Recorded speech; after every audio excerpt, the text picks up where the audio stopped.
probably get is the cancer of the mouth, and you'll have to wear probably what Freud had to wear when they took out one complete side of his jaw. What do they call those things? A prosthesis? The very thing, a prosthesis. You are an educated man, aren't you? Are you a doctor? No. I read about it somewhere. Time magazine. Time magazine. Time magazine isn't for blockheads. I suppose not. I'm glad it's the Fifth Avenue there. But I don't like the west side of the park much. Why? I don't know. Oh yeah. Do you mind if I ask you questions? Why? No. Yes, you do mind. Oh, no, I don't mind. Yes, you do mind. I really don't mind at all. It's a nice day.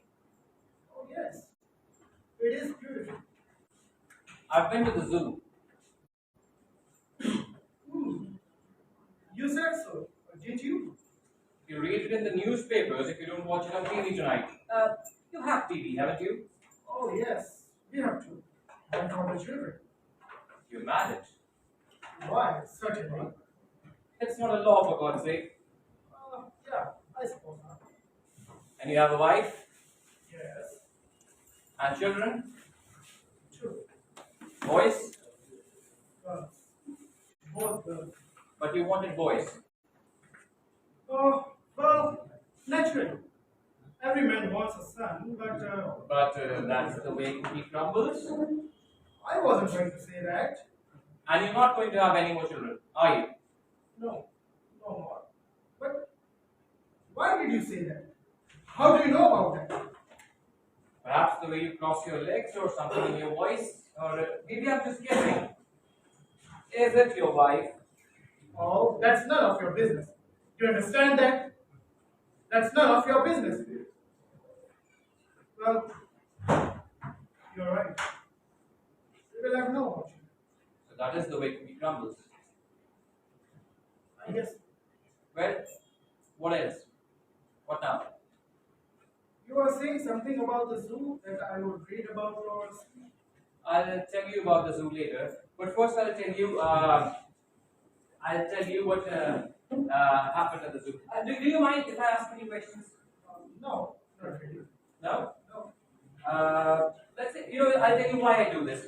I don't talk to many people except for like, give me a beer or what time does the procedure go on. But keep your hands to yourself, buddy. Huh? Things like that. I must say I don't. But every once in a while, I like to talk to somebody, really get to know someone, know all about him. And am I the guinea pig for the day? Who better than a nice married man on a bright Sunday afternoon with two girls and a dog? Two dogs. No dogs. You look like an animal man, sir. Strange. Cats. Cats. Two cats. This can't be you. No, sir. Your wife and daughters. Is there anything else that I should know? Well, we have two parakeets, one for each of my daughters. Birds. Wow. Birds. My daughter keeps them in a cage in their bedroom. Do they carry disease? The birds? I don't think so. Well, if they did, then we could have set them loose in the house and the cats could have eaten them and died. Maybe. Well, what else now? What do you do to support your enormous household? I'm holding an executive position in a publishing house. There are four publishing houses. We publish textbooks. That's nice. That's really nice. What do you make? Oh, now look here. Oh, come on. Well, I make $200,000 a year, but I don't carry more than $14 at any single time. In case you're a hold up, man. Where do you live? Look now, I'm not going to kidnap your daughters, your families, or cats. Well, I live between Lexington and 3rd Avenue on 174th Street. That wasn't hard, you see. It wasn't hard. No? didn't mean to. I'm sorry, but you see, you really don't carry on a conversation. You just keep asking questions and questions. You see, I'm a reticent. Why do you just stand there? Well, I'll start moving more in a while. I eventually sit down. Wait until you see the expressions on his face. Hey, whose face? Is it something about the zoo? The what? The zoo? The zoo? The zoo. Oh, come on. We have mentioned it several times. The zoo. The zoo. Oh, yes, yes. I told you I went there before I came here.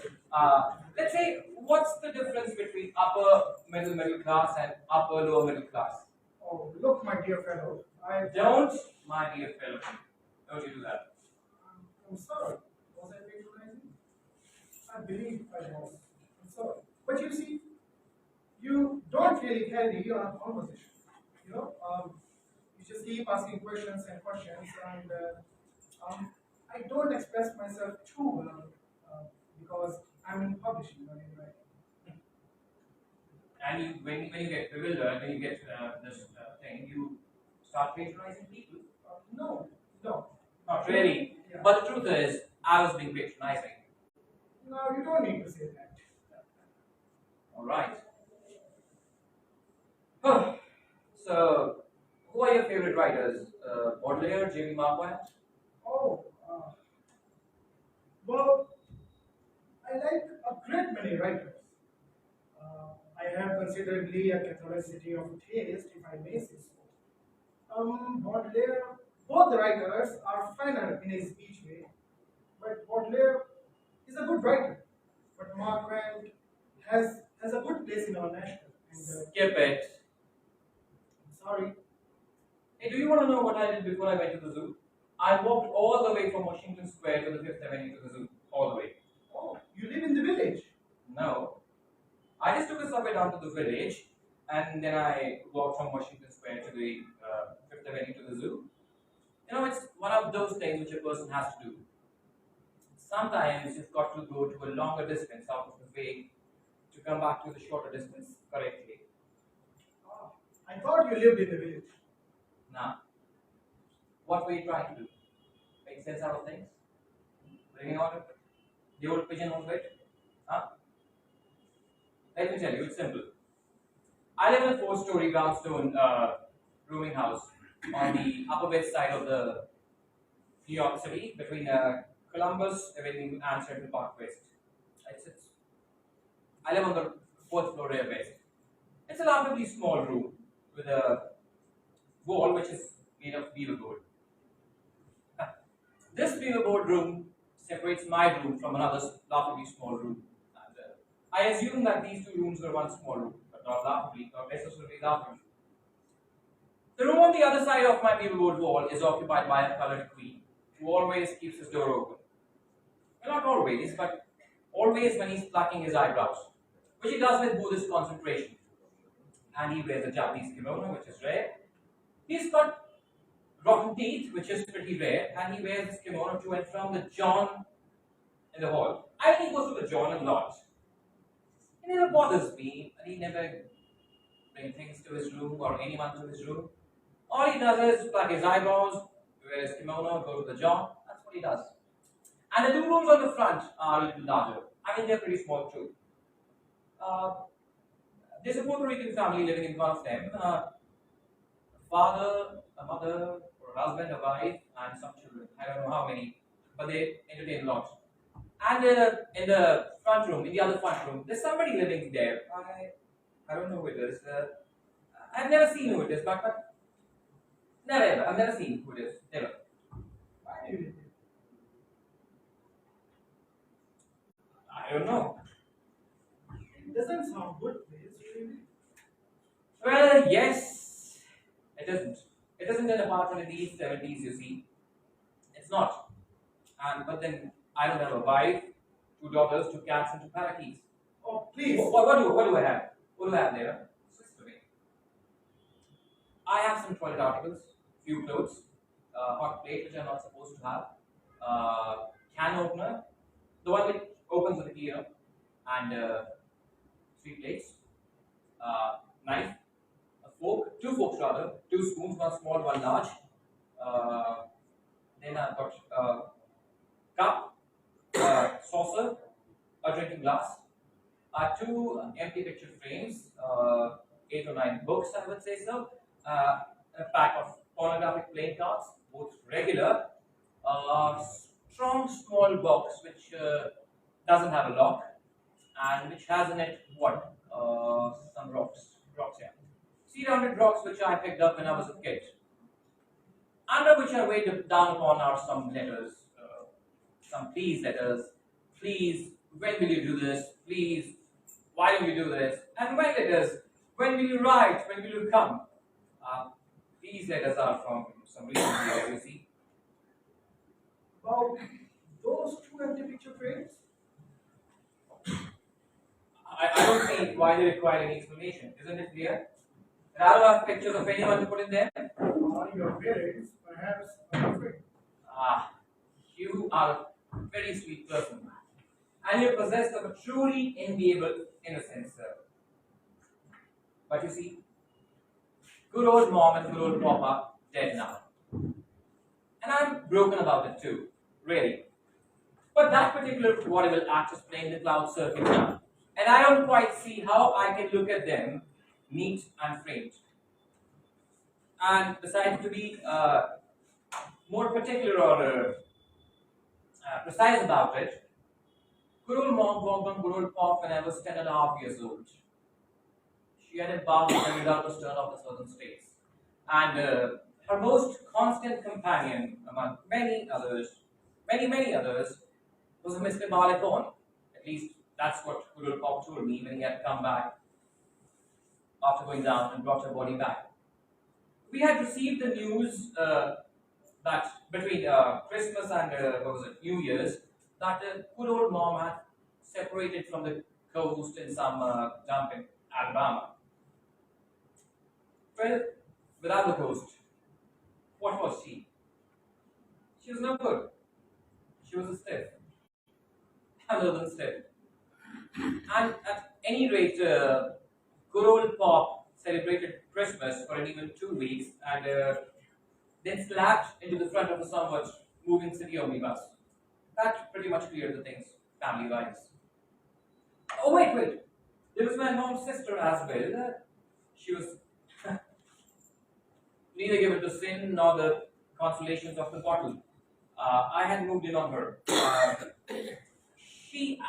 My memories of her are really accepting, you see.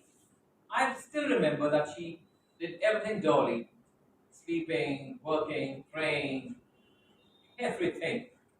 She had dropped dead on the stairs to her apartment, which was my apartment then too, on the high school graduation afternoon, high school graduation of my schooling days. That's what I remember. A terribly Middle European joke, if you ask me. That was that. Oh my God. Oh, you what? That was a long time ago. Yeah. I don't have any feelings for it that I can admit. And that is why you see good old mom and good old pop are frameless. Yeah. Hey, we've been talking for some time. What's your name? What's your first name? I'm Jerry. Oh, hi. Hello. I'm Peter. Hey, Peter. How are you? I'm good. And see, what's the point of having your girl's picture in the frame? And especially two picture frames. You know, I've got two picture frames, you remember? Yes. Well, I don't see pretty little ladies more than once. And most of them would not be in the same room as the camera. So it's odd. I wonder if it's sad. The girls? No. I wonder if it's sad that I don't see the pretty little ladies more than once. It's just that I've never been able to have sex or how they put it, make love to anyone more than once. Once, that's it. That's it. Oh, wait. For a week and a half, when I was 15 years old, I was a HOMOSEXUL. A queer. Bells ringing, banners flapping the wind. And for those 11 days, I met twice a day with this, with a Clark Superintendent's son, Greek boy. His birthday was the same as mine. just that he was a year older. I, I, I was very much in love. Maybe it was just in the sex. See, uh, well, that was a jazz of a very special hotel. You see, and talking about the ladies, do I really love them? I really love them. For about an hour. Well, it seems perfectly simple to me. Hey, I'm not going to tell you to get married and have parakeets. Oh, please, forget the parakeets. Stay single if you want to. I didn't start this conversation. All right, I'm sorry. Apologies. You angry? No, you fine? Yeah, I'm fine, I'm alright. Good. Good. Interesting that you talked about those two empty picture frames. I would have thought that you would ask me about those pornographic playing cards. I have seen those cards. But that's not the point. You and your friends, you passed them around when you were a kid? No? Or you had a pack of your own? Well, a lot of us did that. And you threw them away when you got older? Oh, now look. I don't need such kind of things when I got older. No? No. Of course not. I would rather not talk about these things. Well, so don't. I wasn't trying to get you a post-adult sensation like at our times, but what I'm trying to get at is the value of pornographic playing cards when you are a kid and value of pornographic playing cards when you're older. See, it's just that when you're a kid, pornographic playing cards substitute for reality. Yes. And when you're older, pornographic playing cards substitute for fantasy. But you would rather hear about what happened at the zoo. Oh, yes, the zoo. But it is. If you. Okay, I'll tell you what happened at the zoo. But before that, I'll tell you something. I've already told you about the rooming house where I live in. Yes. The rooms get bigger as you go down floor by floor. I guess. I don't know. I don't know any of the people living on the third and second floors. Oh wait, there is a woman who stays on the third floor and she cries all the time. How I know? It's because whenever I go down, whenever I come back or pass the door, she's always crying. All mafala. She's very determined. Very determined. Peter, now the one I'm trying to get to is the landlady. You see, I don't like to use words that are too harsh in describing people. But the landlady is fat, ugly, mean, stupid, unwashed, misanthropic, cheap, drunken bag of garbage. And you see, I don't use profanity, so I can't describe her well as I might. You describe her vividly. Thank you. Did I? Oh. Anyways, this landlady has a dog. I'll talk to you about the dog later. The lady and her dog are the gatekeepers of my dwelling. The lady, rather, is just pretty bad. She leans in the entrance hall to the building and she spies on to see whether I don't bring any people or things to my room. And when she's had her mid-afternoon pint of lemon-flavored gin, she always stops me in the hall. And then she pushes me back to a corner so that she could talk to me. Can't imagine the smell of her body and her breath. You see, somewhere, the back of the tiny pea-sized brain of hers, an organ has just developed which can make her eat, drink, and emit. And she has some foul malady of sexual desire. And Peter, I am the object of her sweaty lust. That's horrible. Really horrible. But I found a way to keep her away. Whenever she presses her body to my body and mumbles that how I should come to her room, I just merely say, see, love wasn't yesterday enough, and the the day before. And she puzzles. She makes slits in her tiny eyes. And she sways a little. Peter, it is at this point of time I think that I'm doing something of value in that tormented house. And then a simple-minded smile begins to form on her unthinkable face. She groans and she giggles and thinks about yesterday and day before and believes and tries to relive what never happened. Then she motions back to the monster of a dog she has and she goes back to her room. And I'm safe till our next meeting. It's so unthinkable. You know what? I find it hard to believe that people such at that really are. Absolutely. It's reading, isn't it? Yes. Well, facts better put to fiction, Peter. You're right. See, what I've been meaning to tell you is about the dog, and now I think I shall. Oh, yes, the dog. Don't go. You're not thinking of leaving, are you? No, not really. You know what?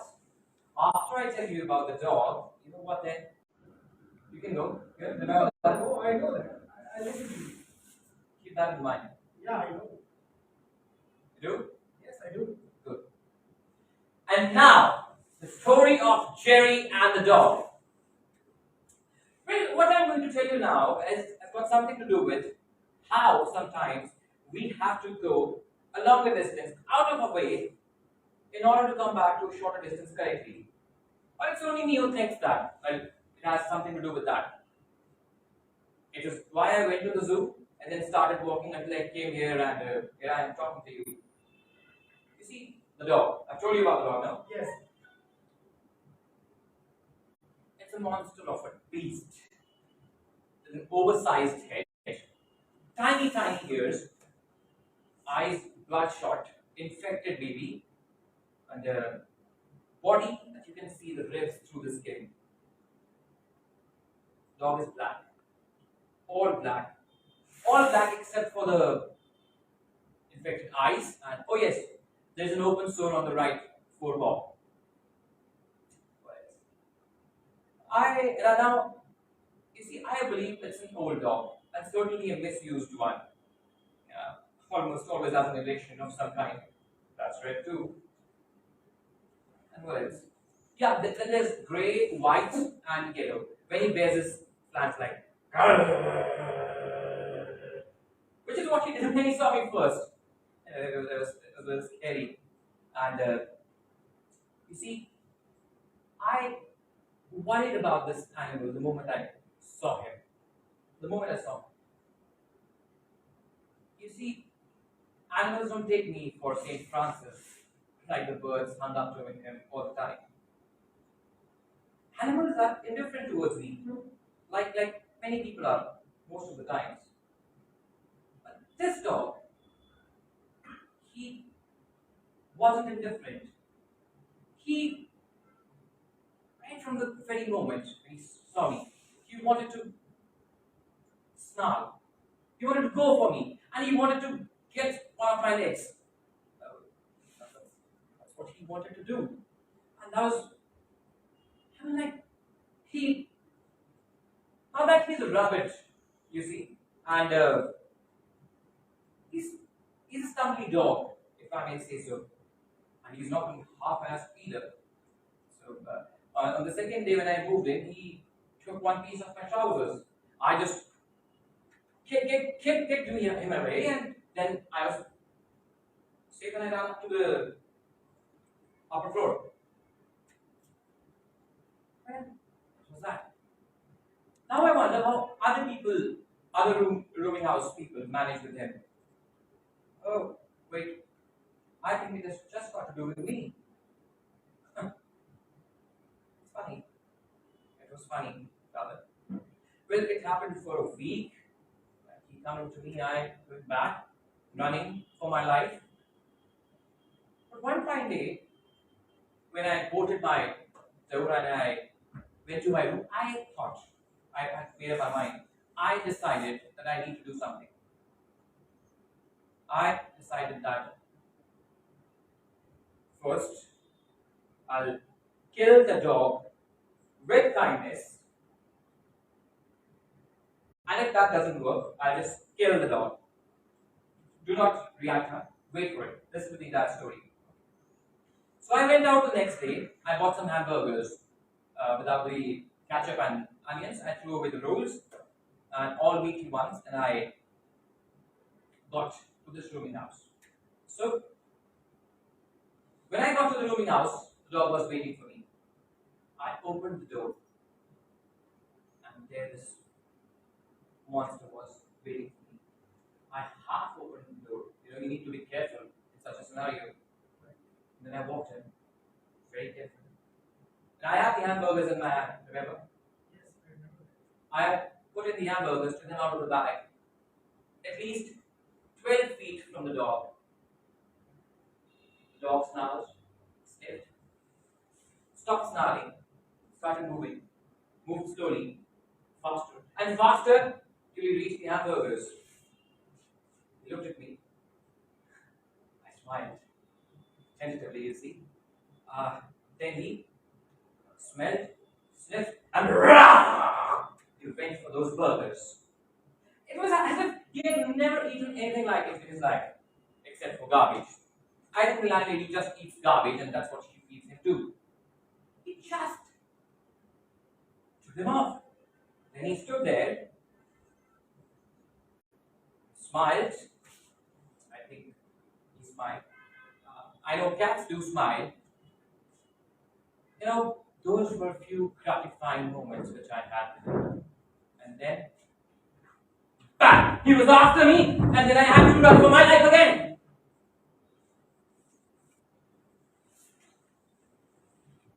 You see, when I got to my room, I was shocked. I was offended. And I was mad. But those were 6 goddamn hamburgers with enough pork in them not to make them disgusted. But then I thought of trying it for a few more days. When I believed that the dog had developed some sort of an animosity towards me, and I thought that animosity would just go away. So I tried the same thing for the next few days, except, for 5 days. Got the burgers, fed him. The Columbus Street was full of the rollers which I had thrown off after taking them. I would put in the burgers. He would sniff, snarl, run fast, come to me, and then bam again, and I'm running for my life. I just thought, this doesn't seem to work at all. I got to do some serious shit, man. Serious business, you see. And then I thought of killing the dog. Don't be alarmed, only that I wasn't successful at it. Next day I went to buy only one hamburger and what I thought was a rat poison. So you see, I asked the guy to make one hamburger and just do away with the roller. So I was expecting a reaction from him. Maybe we don't sell hamburgers without the roller, or what are you gonna do? Eat it through your hands? He smiled benignly and packed the hamburger in the waxed paper and then spoke. A bite for your pussycat? I wanted to say that, no, it's a part of the plan to kill a dog, I know, but you can't say a dog I know, it sounds funny, you see. So I said loudly, I'm afraid, and to formally as well, yes, it's a bite for my pussycat. And all the people were looking at me.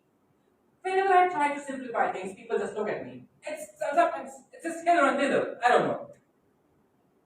Then I started walking home, and I needed the rat poison in the hamburger. And then again, I got home. I opened the door, and yes, the monster was waiting for me for his offering and then to jump onto me.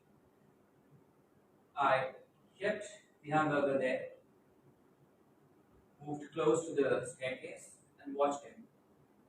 He came, gobbled. But I was feeling sad when I was watching him. I was feeling sick.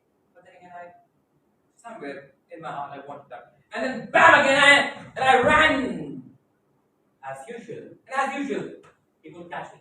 You know, that freaking bastard could never understand that just before getting me, that smile of his, which he used to give, gave me enough time to run away from his range. And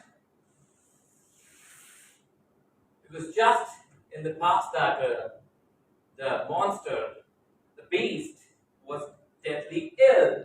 And he was ill, and he was ill, deathly ill. I thought he would die. But then again, I got the news that he was ill. I didn't see him anymore waiting for me. I met the landlady on the day of attempted murder, and she told me how the god has been unkind to his fucking dog. He had struck him with a fatal blow. You know, she had forgotten her bewildered lust. And she had those big eyes for the first time, as big as the dog's eyes. And she sniffled rather. And she implored me to pray for the dog. I said, Madam, I've got too much to pray for. Pray for myself, pray for the colored queen, pray for the Puerto Rican family, and pray for a person I don't know who's staying there, and the woman was crying, and everyone who lives in the rooming houses. And Madam, above all, I don't know how to pray. But to keep things simple, I just said, oh yes, I'll pray for his wellness. She looked up and she said, I'm a liar. I don't want the dog to be alive. I want him to be dead. But to be true, here I'm just stating the facts. I told her, yes, I don't want the dog to die. I said that. I don't want the dog to die. Dog to die rather. Not just because I had poisoned him, but I wanted the dog to live. I'm afraid I might have to tell you this strange thing, but I wanted the dog to live. You see, I wanted to see what our new relation would come up to. You can understand. It's one of those things which are important. See, believe me, Peter, I don't understand how the dog got better. Unless he was a descendant of a dog who guarded the gates of the hell or some such resort. I'm not good in mythology, are you? But Peter, it's $1,000,000 question. How? How? Just because of this incident, the dog recovered and the landlady recovered her thirst. She stopped drinking. Isn't it strange? No? Once I was coming, one night I was coming back after a movie which I think I had seen earlier, or it was similar to one or several movies which I have seen. The landlady told me that Republicans was better. And you know, I felt good. I hoped that I would see the dog waiting for me again. I was enticed. I was fascinated. Or no, it's not. No, I was heart gradually anxious. Oh yes, I was very anxious. I wanted to see the dog. So I opened the door, walked into the entrance hall, unafraid this time. There he was, the monster. He was looking good now. He looked at me. I looked at him. We looked at each other.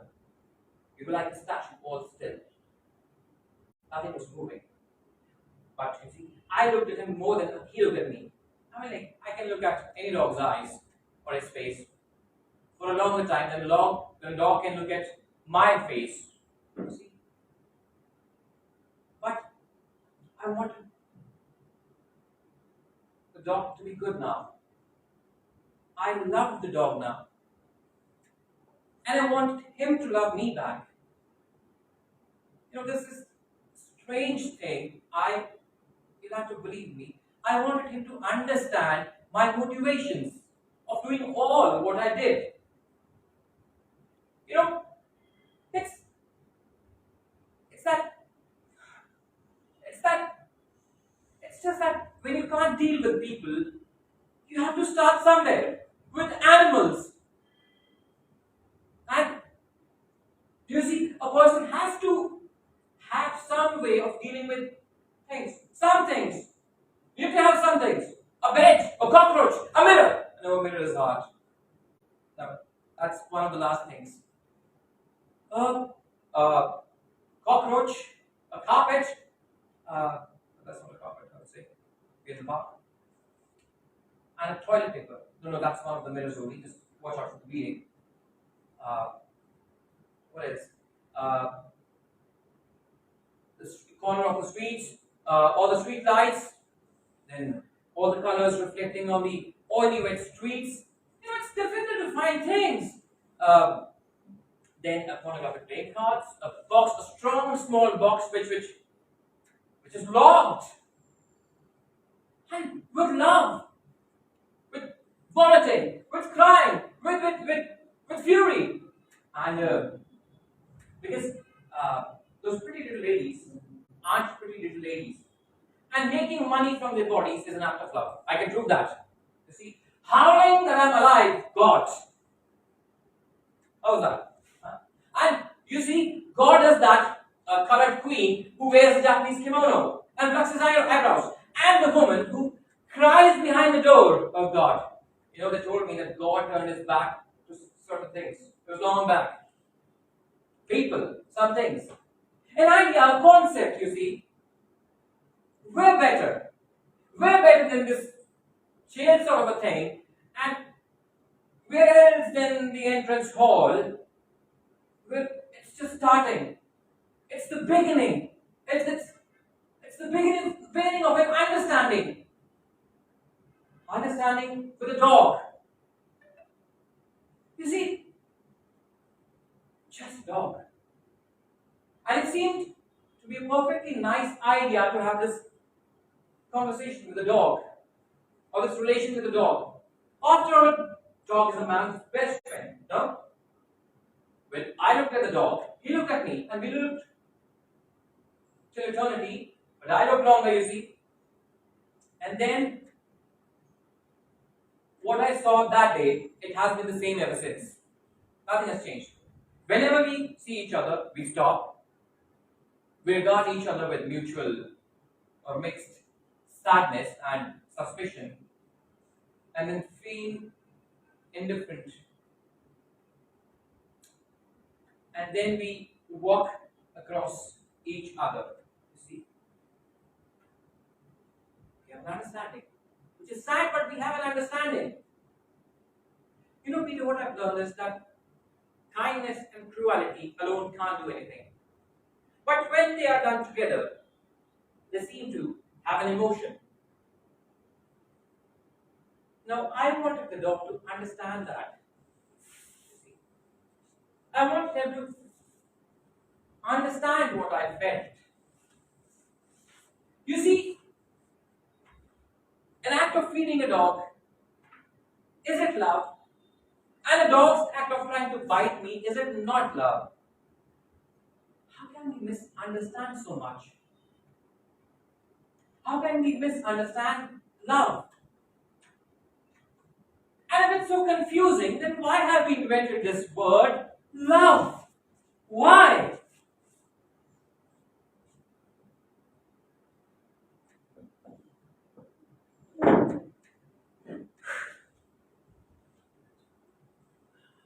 Well, Peter, do you think I can sell this story to Reader's Digest for $1,000? The most amazing character I've ever met. What do you say? Come on, tell me. I don't understand. I don't know. Why did you tell me all these things? Why not? I don't understand. That's a lie. No, I, that's I, not a lie. I tried explaining everything as I went along, and I went slowly. You see, Oh, it please, please. I don't want to hear about it anymore. I don't want to hear about you or your landlady or her dog. Her dog. It was my dog. No, you're right. It's her dog. It's her dog. Oh boy, what was I thinking? Of course, you don't understand. I don't live in your block, and I'm not married to the two parakeets or whatever your setup is. I'm a permanent transient. And my house is one of those sickening rooming houses on the west side of New York City, the greatest city in the whole world. Amen. Um, I'm sorry, I didn't mean to. I'm sorry. Forget it. You don't quite know what to make of me. Well, we get all kinds of information. Funny. You know that? You are a richly comic person. Oh, not really. Well, Peter, do I annoy you or confuse you? Well, I must confess, this was not kind of afternoon which I had expected. You mean to say that I'm not the gentleman you were expecting? Uh, I was not expecting it. No, but I imagine you weren't, but then again, here I am, and I'm not leaving. You may not be, but I must be getting home soon. Come on, Peter, stay a while longer. Oh no, you see, I should get home soon. Oh, well, come on, Oh Peter. no, please. Oh, come on. Oh, stop that! Come on. Oh, stop that! Come on. Oh, stop that! After all, the parakeets will be getting the dinner ready. The cats will be setting up the table. Peter, What? What? listen to me. Oh, yes. Oh, what is it, Jerry? Do you want to know what happened at the zoo? Oh, the what? Oh, Do you know what happened at the zoo? the zoo. I'm sorry. I had my own zoo there for a moment. The cats will be setting up the table and. I see that it is funny, and even I did not expect it. But do you want to know what happened at the zoo or not? Oh, yes. Yes. Tell me, what happened at the zoo? I'm sorry.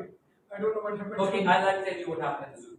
I'll let you in on what happened at the zoo. You see, I went to the zoo to find out more about how people exist with animals, and how animals exist with animals and with people too. It probably wasn't a fair test, with everyone separated from everyone with bars. Animals from most of the animals, and always the people from the animals. you see. But if it's a zoo, then it's the way it's got to be. Move over. Haven't you enough room? And you see, all the people are there, all the animals are there, it's Sunday, all the children are there. Move over. All right.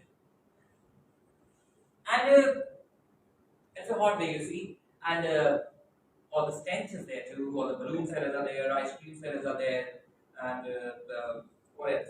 The seals are barking, the birds are screaming. Move over. Oh, come on. You have more than enough room.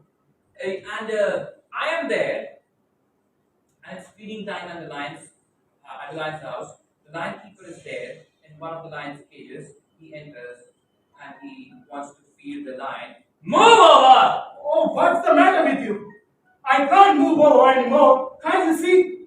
What's the matter with you? Do you want to hear the story? No. I'm not. I don't want to hear your story. You understand that? I don't want to hear your story. Huh? And you want to be hit like that? Oh, I certainly don't want to be hit in my arm. Like that? Oh, stop that! What's the matter with you? I'm crazy, you bastard! That's not funny. Oh.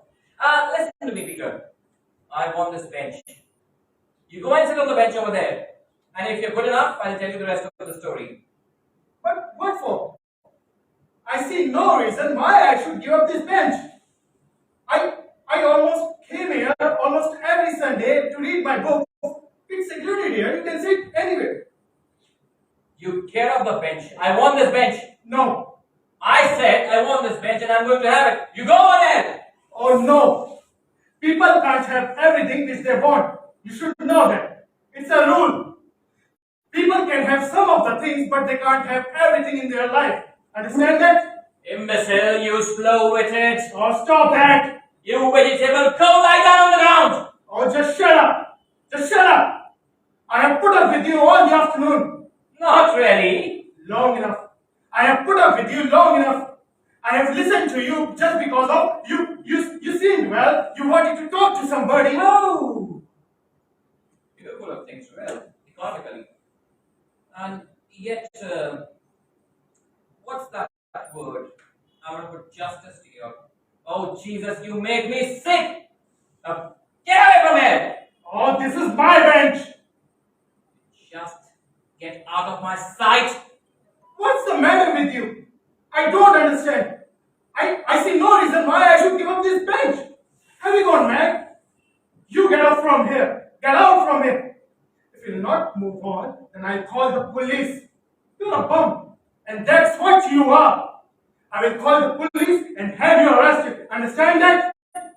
You won't find a policeman here. They're all on the western side of the park, catching the fairies from the trees or from the bushes. It's their function, that's what they do. So you can scream your head off, it won't do you any good. Oh, police! Police! I warn you. Just go from here or I will have you arrested. Oh God! I feel ridiculous. You look ridiculous, you see? You do. A fair nice gentleman screaming for police on a bright Sunday afternoon with nobody harming him. If the policeman did fill in his quota and came here, he'll take you as a nut. As a nut. Oh, great God. I just came here to read my book peacefully and now you are spoiling everything. You're a man. Hey Peter, I got news for you. I'm on your precious bench and you're never going to have it back for yourself again. This is my bench and I don't care. Just get out from here. Look, who's mad? Oh, stop that. Get out. No. Oh, I warn you. Do you know how ridiculous you look right now? All that? I don't care. Just get out from here. Go away. Why? Why? You have everything in the world that you want. You told me about your house, your family, your own little zoo. Yet you want this bench? Are these the things people fight for? Is this bench good steel? Is this your honor?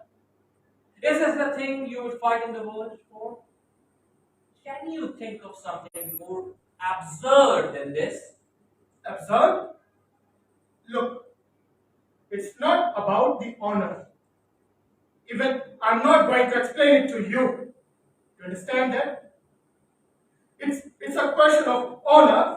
Even if it were, then you won't understand it. You don't even know what you're saying, do you? Huh? Probably it's for the first time in your life you've had anything more challenging to face than changing your cat's toilet box. You see? Do you even know? Do you have a slightest of the slightest idea what other people need? Oh, I don't care. Just go from here. I don't want to listen to you now. Just go away.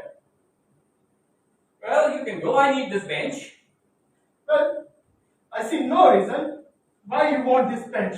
And that's for sure. There is no reason why you want this bench. Well, fight for it. Fight for your honor. Fight for this bench. Okay. You are pushing me up. Come on. Get up and fight with me. Get up. Like a man. Yes. Like a man. Get up. You know, Peter, it's kind of funny. You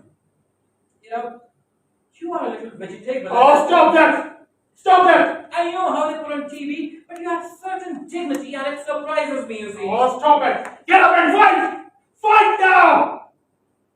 Very well.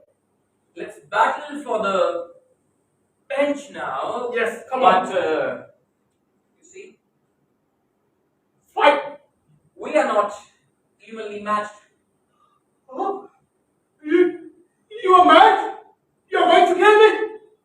Have you gone mad?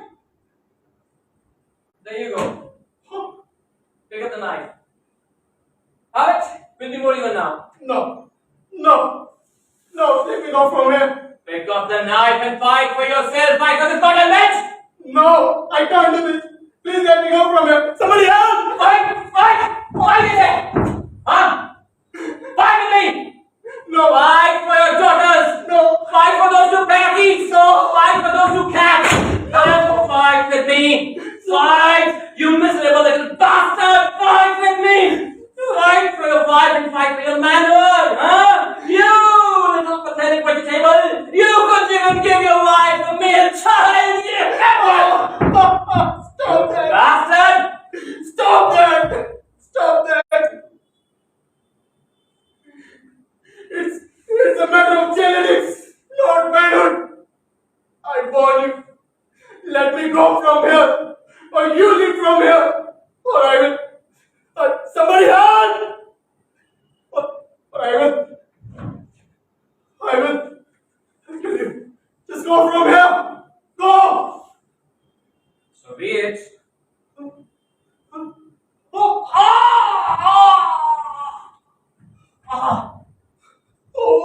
my God!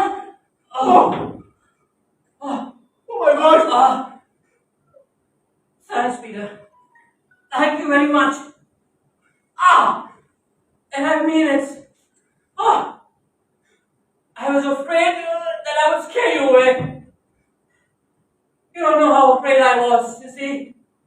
I thought you would go away and leave me. And you wanted to know about what happened at the zoo, no? I think this is what happened at the zoo. I think this is what happened at the zoo. Oh my God! You know, while I was there, I thought of walking northerly, rather, and walk and come here and find you. Not you, anybody, somebody. It was good that I found you. And tell you things that would, here we are. Well, here we are. Oh my God! But I think, could I have planned all this? I don't think so. Well, I did plan this. And now you know what you wanted to know. This is what happened at the zoo. And, this is what you'll watch on TV tonight. Oh God! And you still remember how I told you about the face that you'll see? Oh my God! Well, it's this face you're watching right now, Peter. It's this face. You must be hungry, Peter. Somebody might come here, and you don't want to be seen here. Go Oh my away. God! Go away. You see, Peter, you won't be coming here anymore. You've been dispossessed. And you've lost your bench. But you've regained your honor. One more thing, Peter, you're not a vegetable. You're an animal too. You're an animal too. Oh my God! Go. Oh wait, here's the book. Take Oh my it. God! Oh my God! Oh. Oh my God! Oh my God! Thank you, Peter. Thank you very much. Oh my God!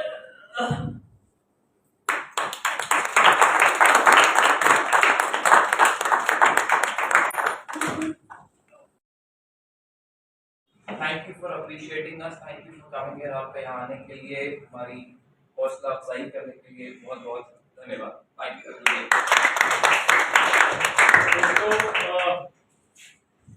इसी के अंतर्गत कल भी 2 नाटक होने जा रहे हैं भावे स्टूडियो उल्टा सीधा लगन में. इसका नाम है क्या हो गया जो आज आपने देखा. और वहाँ एंट्री बिल्कुल फ्री है. अगर आप लोग आना चाहते हैं या किसी को भेजना चाहते हैं तो भावे स्टूडियो उल्टा सीधा लगन बेसमेंट में वो नाटक होने जा रहे हैं शाम 3:30 से 5 बजे. तो आप यहाँ पर आए. आपका बहुत बहुत धन्यवाद. आपने अपना कीमती समय हमें दिया. इसके लिए हम आपके शुक्रगुजार हैं. जिंदा रहे तो मिलेंगे हर बार. जिंदा रहे तो मिलेंगे हर बार. इस तरह कर मर गए तो याद